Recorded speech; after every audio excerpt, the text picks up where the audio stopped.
Vanessa, Ángela y Soledad han sido exquisitas con su tiempo. Vamos perfectamente en hora, con un buen rumbo. Estoy seguro que el doctor Sendín, a pesar de su entusiasmo, se va a ajustar a los 10 minutos que le corresponden. Gracias.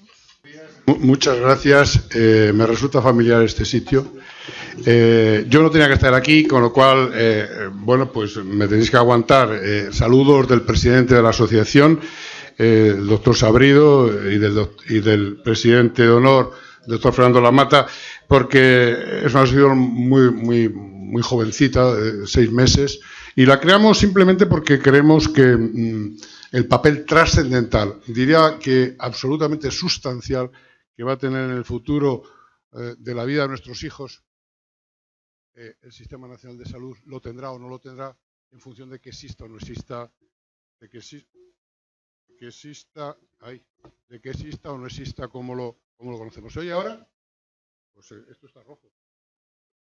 ¿Sí? ¿Se oye? De que exista o no exista el Sistema Nacional de Salud. Por eso creímos que era importante crear esta asociación, porque para ese Sistema Nacional de Salud futuro es un determinante, no el envejecimiento, no que en los últimos 5 años de vida gastemos lo que gastemos para atender a nuestros mayores.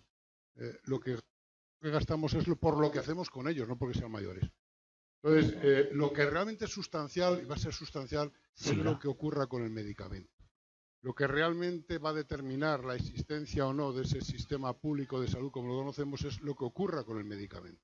El verdadero determinante del futuro del Sistema Nacional de Salud y su sostenibilidad es el medicamento. Por eso la pregunta, para hablar de esto, yo me la reformulaba y yo decía, realmente lo que estamos preguntando es si son sostenibles la medicina moderna y los sistemas sanitarios públicos universales. Esto es lo que nos estamos preguntando. Yo claramente digo que sí, pero añado, si se quiere, si se permite, si se desea, si no, no. Por eso hicimos la asociación, porque nos hemos dado cuenta que la única posibilidad de contrarrestar los efectos indeseables de la situación actual, tiene muchos positivos, pero también tiene muchos negativos, es que los ciudadanos y sobre todo los profesionales se enteren de qué va la fiesta. Porque creo, y probablemente sea muy radical en esto, pero creo que no están enterados realmente de qué va la fiesta. Probablemente es muy difícil que sepa un médico que está trabajando en el sistema público, un enfermero, ¿qué supone eso de las patentes farmacéuticas, por ejemplo, ¿no? Entonces, la primera que yo me planteo es fíjense ustedes, lo que ha pasado desde el año 1990, aquí. Esto por haber sido antes presidente. Esto, me tengo que poner así. No, quita. Esto es un atentado, ¿eh? Esto es una... Creo que tiene un sabotaje. Creo que tiene Jerónimo la culpa. Miren, desde el año 1990... ¿Tampoco? No. Desde... Hay que apagar... Tantos apagados. Ah, sí. Ahora no. El problema voy a ser yo. Venga. Desde 1990 el gasto sanitario ha aumentado una media anual, fíjense, cercana al 3%, casi 3 veces superior el PIB per cápita de los españoles, también de los demás, respecto al gasto sanitario, el gasto sanitario per cápita respecto al PIB per cápita. 3 veces más. ¿Y esto a cambio de qué ha sido? Esta es la pregunta. Realmente el gasto se ha incrementado, el gasto sanitario se ha incrementado de forma brutal, no ha habido manera de pararlo y fundamentalmente está centrado en el incremento del gasto farmacéutico. Y esto además ocurre cuando sabemos perfectamente que este crecimiento no es necesario y que además es absolutamente convencional y absolutamente, esto que afirmo, me lo creo y yo creo que será parte del próximo debate, ¿no?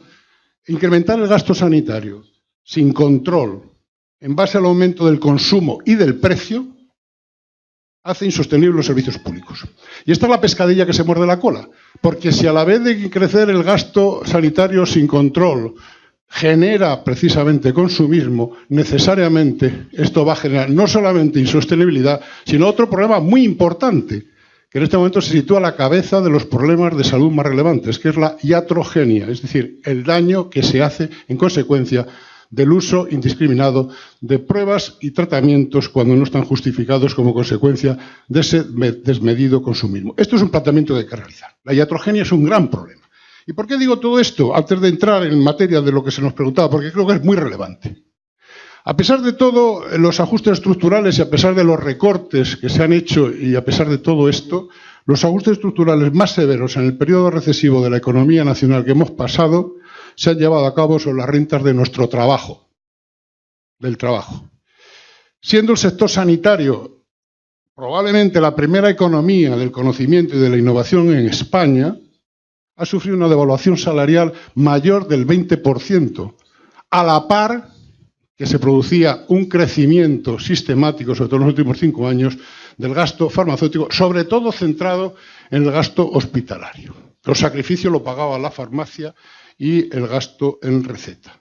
Fíjense, estas diapositivas son diapositivas de compañeros y colegas peruanos que tienen los mismos sentimientos que nosotros. Es decir, en este momento hay gente que se está muriendo porque no tiene acceso a medicamentos que podemos considerar básicos, que tratan eficazmente problemas de salud, enfermedades muy graves de las cuales se muere la gente y se mueren simplemente porque no tienen medicamentos. Este es un planteamiento, a pesar de que hacemos fotos desde la Luna y somos capaces de ver una cuna de un niño en el 10º piso, somos capaces de hacer eso y, sin embargo, no tenemos solución para darle a la gente que lo necesita tratamiento de sus enfermedades. Curiosísimo. Y además los peruanos, me suena, pero no voy a entrar en ello, lo relacionan con los tratados de libre comercio, que, por cierto, se han mencionado con anterioridad.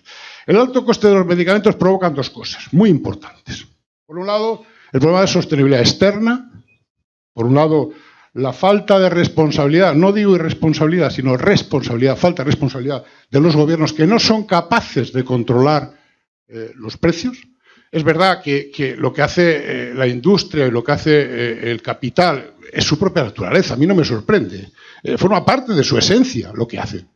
Lo que no forma parte de la esencia y de las responsabilidades públicas es no evitar precisamente esa intención. A mí no me sorprende que la industria farmacéutica quiere ganar mucho dinero. Es su esencia en este momento, sobre todo sabiendo a quién pertenecen, ¿no? Es lo normal.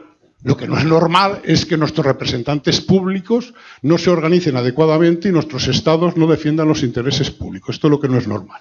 Por eso, el problema de la sostenibilidad interna también nos toca a nosotros, que es aquellos que prescribimos sin tener en cuenta, suficientemente en cuenta, tanto la evidencia como los costes. Detrás de todo esto, ¿cuál es la causa real de toda esta situación? Pues es esta, y lo sabemos todos. Es el blindaje del modelo de patentes, no solamente del modelo de patentes, sino de la exclusividad de los datos que muy bien se ha mencionado. Se concedió por la sociedad, y digo por la sociedad, en España al menos, el comienzo de los 90, para financiar la innovación. Y es un mecanismo que ha degenerado y pervertido y está causando la violación de derechos fundamentales, como es el acceso a la salud. Y sobre todo está creando barreras insalvables para miles de pacientes que no pueden acceder a los medicamentos que necesitan. También en España, y esto es novedad. Bien, ahí tienen ustedes un ejemplo, como este medicamento que se utiliza para el cáncer metastásico, tanto de estómago como de mama, se le pone un precio en relación al precio que tienen los ciudadanos. Es decir, se le pone un precio en función de la carne humana en esos países, ¿no? A mí me sorprende mucho. Me sorprende y me provoca rechazo. Es decir, en función de qué país vivas, tienes un precio que pagar por tu salud. Bien, la aparición de los antivirales de acción directa hay que agradecerlo, lo que ha hecho Gilead, y dirán ustedes, bueno, ¿este qué dice? Sí, hay que agradecerlo porque nos ha abierto los ojos. No hay mal que por él no venga. Ha marcado una nueva era, que es, por un lado, lo que a mí me preocupa muchísimo, ha demostrado el sometimiento de los gobiernos y, por supuesto, a los monopolios, mejor oligopolios ya, casi internacionales, que, que les han permitido incluso firmar acuerdos secretos. Pero acuerdos secretos que encima no se trasladaron solamente a firmarlos entre los países, es que se está ocurriendo en nuestro país entre las comunidades autónomas. Acuerdos secretos para poder financiar estos medicamentos. Sorprendente, sorprendente. Y luego se produce esta injusta paradoja. Porque, claro, la industria farmacéutica no tiene hospitales, que yo sepa. No tiene médicos, o muy poquitos, que yo sepa. La injusta paradoja de que los gobiernos y emprendedores asumen los riesgos sobre todo en nuestro sistema público, lo tienen pacientes, los tenemos nosotros, etcétera, etcétera, etcétera, y sin embargo, lógicamente, internalizan los beneficios. Esto no puede seguir así, esto es evidente. No tiene ningún sentido que el diagnóstico de una hepatitis C cueste 6 euros por acto médico y el tratamiento valga lo que valga. No tiene ningún sentido, permítanme.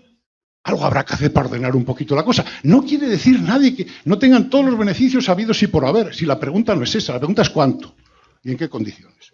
Bien, no solamente es eso, sino también esto que también se ha mencionado. Es decir, las pesadillas del modelo de patente nos traen también en consecuencia esto.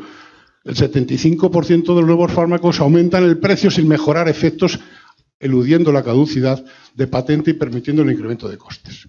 O este otro, la perennización, que además son cuestiones y pesadillas que los tratados de libre comercio querían lógicamente blindar.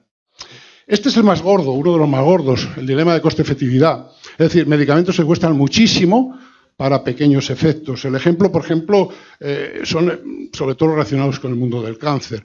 Un mes, 2 meses de supervivencia vale $20.000, $20.000 al mes, ¿no?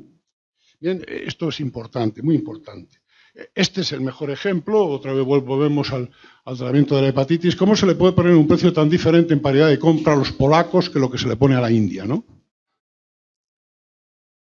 A cualquier persona que sea mínimamente sensible esto le tiene que llamar la atención y la gente lo tiene que conocer. Bien, y sobre todo lo que llama la atención es la muy limitada capacidad de los gobiernos para establecer mecanismos que permitan contrarrestar estos efectos. Esto es lo que llama poderosamente la atención.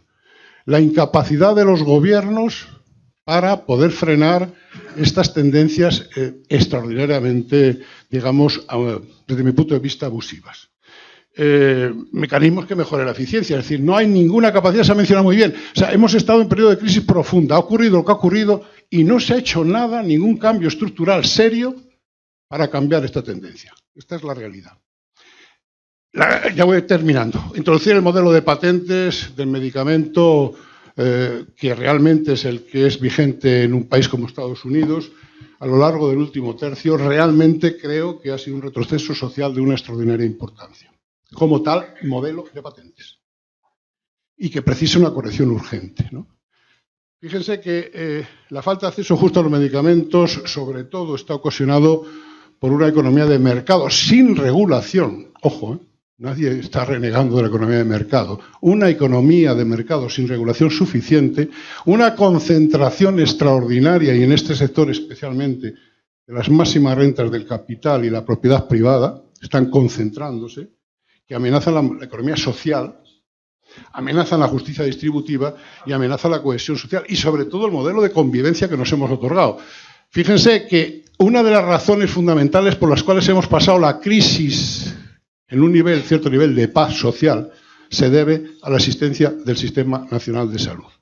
No nos olvidemos de esto. Y no nos olvidemos de esto de lo que va a pasar con los avances tecnológicos en reducción de puestos de trabajo en un futuro no muy lejano, si no tenemos protección social detrás suficiente. Bien, simplemente con una reflexión quiero terminar, que es esta, ¿no? Que las calles están llenas, me lo habrán oído muchas veces, están llenas de enfermos mentales, pero son inofensivos. Los grandes problemas de la humanidad los creamos las gentes normales y lo hacemos intencionadamente. Muchas gracias.